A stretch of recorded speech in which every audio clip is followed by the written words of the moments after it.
One of these things is not like the others. One of these things doesn't belong. Can you tell which thing is not like the others? Before I finish my song. Now I'm gonna sing, you look. Newspapers have been around for centuries. Radio is roughly 100 years old. Television, about half that.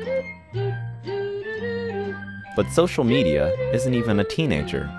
And yet, like a teenager, it claims to know it all. Newspapers post links to articles on Twitter. Radio stations upload podcasts. Television shows are available on demand. And while letters to the editor and listener phone calls have long been a part of older media, the internet has allowed for an unprecedented level of interaction.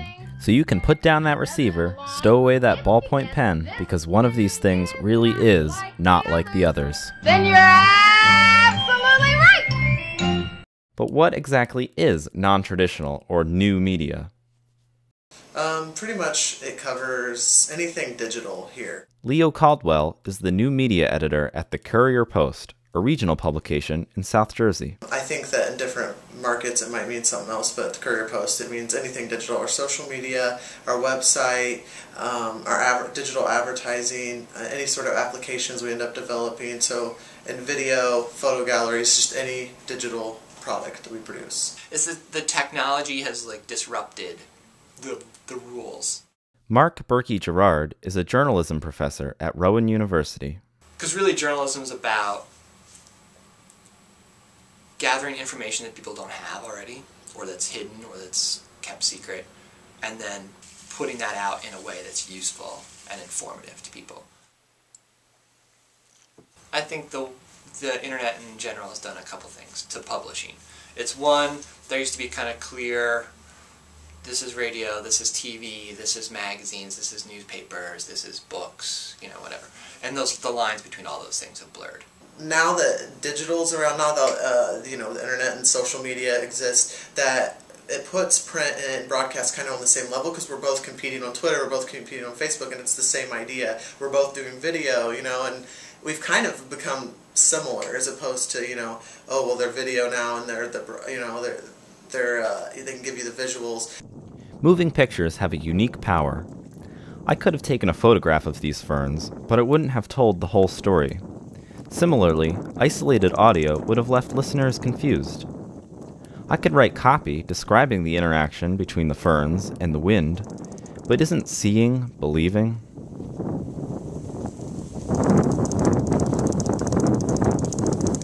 We've always thought that video equaled the truth, and YouTube definitely plays and preys upon that. Is that sort of the newer version of, well, if it's in the newspaper, it must be true? I think exactly.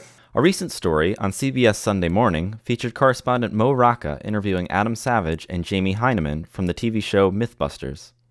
In an ironic turn of events, Mythbusters often investigates on TV myths originating online, including YouTube videos that look an awful lot like, well, television. Those lines between those products have blurred, and everyone's kind of competing in the same space in some way. I am Shannon Jr. I'm the Assistant Music Director at WTSR. We do online, we post our music reviews online. Like, every CD that comes in, we have to write a little thing like this, what we think of the CD, a little background about the artist. We put it online. J. David Bolter writes about the homage and rivalry between old and new media. A new medium must adopt some of the characteristics of an old medium for it to be accepted. This is homage. The rivalry comes when a new medium makes a claim to improve on the old one. Well, the web is more niche, so it's not just like, I live in Philadelphia, so I read this. It's like, well, there's like, I can choose from 500 different like sports blogs just about Philadelphia, or 500 just like gardening blogs. The other thing is it's made it cheaper. So if you wanted to run a television station, you used to have an antenna and a satellite truck and a studio and all that. I mean, now you can. I mean, you saw all the stuff in like the Middle East that we've witnessed like in the last year or so. A lot of it's been like cell phone broadcast and like Occupy Wall Street. So you have like this thing happening, you have the official press trying to cover it, the official press that actually, that has jobs, but then at the same time, there's people who are part of it, covering it as part of, like advocacy. If you see something happen and you have a cell phone and you capture it and broadcast it, you're kind of playing in the same space. So I think the other thing that does is people who want to do it professionally and actually make a living have to be better at it. News. Gathered, distributed, consumed.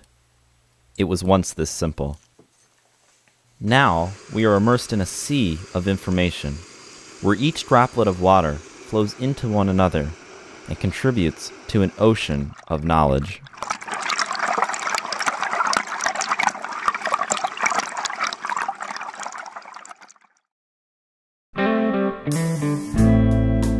Basically, there's been like one business model for journalism since it started, and that was advertising. I'm waiting for the morning paper. A television station or a newspaper with content, but you sell ads all around it. Well, the web's like different. People are still trying to figure out how to make money online with content, and it's still very exploratory. I mean, people really haven't figured it out. One thing that we had a big push on in the industry was page views, and what they did, at least in the last few years, they started doing a lot of photo galleries because, that's a page view each click. And what we've transitioned to, and I think is the smart thing to do, is now they're focusing on unique visitors, because that's actually getting more audience. I've got a weakness for you, but every time you come through, I don't know what to do. I got a weakness. Another option for independent content producers is to become YouTube partners. According to a recent article in the Philadelphia Inquirer, YouTube has more than 20,000 partners who pocket a portion of the website's ad revenue. Take Dave Days, a musician and filmmaker whose videos have attracted over 288 million views. Soon after graduating high school, Days decided to move to LA to be closer to his video-making friends. After all, he was already making enough money to pay rent and expenses. So people are looking at like other kinds of revenue streams. So whether it's like a membership thing or whether it's like events, some blogs are they're only like meant to get people to events so that they can sell tickets to go to something. So there's definitely like more exploration of like looking for different businesses. Yeah, well, I've got a weakness for you, but every time you come through, I don't know what to do this time.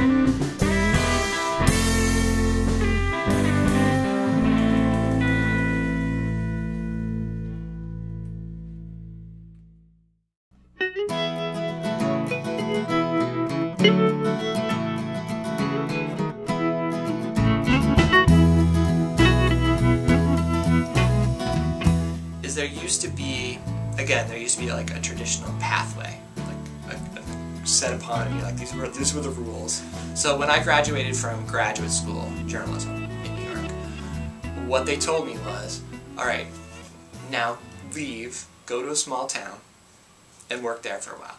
Then work your way up to a mid-sized town, and then they said basically, make it your goal to come back to New York in 10 years. For young journalists, I think, or writers or whatever, there's a way to like jump into like a different level that didn't used to exist. So that's like seemed like good news. Well, I think you have to have a diverse skill set. I started as a designer. I learned some coding, not heavy coding, but HTML, CSS. And I think if you're going to get into journalism, that's kind of the expectation now. All of our reporters now have iPhones, and they're expected to do video when they go out on an assignment, not just do interviews. So I think as a journalist that, you're going to need a huge skill set, and that's really important. You can't just be a great writer, you have to be a great writer and the ability to shoot video. It's challenging because you kind of need a range of skills, but you still want to be really good. So kind of what I tell my students is like when it comes to multimedia, know a little bit about everything and try to be really good at two of those things, and one of them has to be writing. The other piece of advice I have is like start now. Don't wait. There's not, I think sometimes students feel like, okay, I'm going to study in college, and then when I'm done, that's when I'll get a job. When really,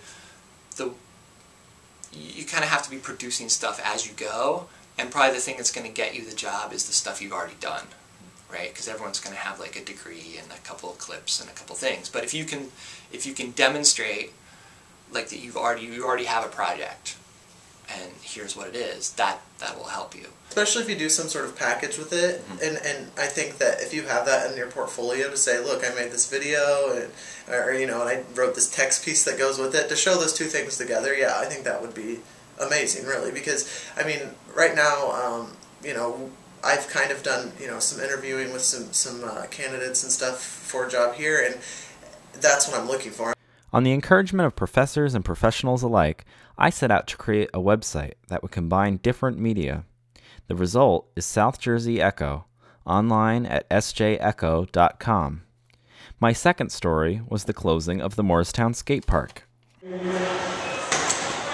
Unfortunately, the Black Diamond Morristown has to close their doors because the theater is going to expand. I come here almost every weekend. It's sad to see this one go because there's not enough of these types of parks for the kids to ride in. In addition to the video, there's a text piece that provides additional information. Though I was able to put up a website easily, I don't know code. But knowing code is becoming increasingly important in the industry. I went from a print designer, to an online designer/producer, and I noticed that they kind of were like, oh, can you do this? And I'm like, yeah, I can kind of do it. The more I'm kind of paying attention to like what's happening at news agencies and what's happening in journalism education, I definitely feel like that's like the next skill. So I just started self-teaching, and it really what it was is it's real basic. Like I just Google it, basically, if I don't know it. And, and I did a lot of tutorials, and if you have a basic understanding of it, it's like learning a foreign language, like it's kind of like you can kind of tell what they're saying, and that's enough to get by.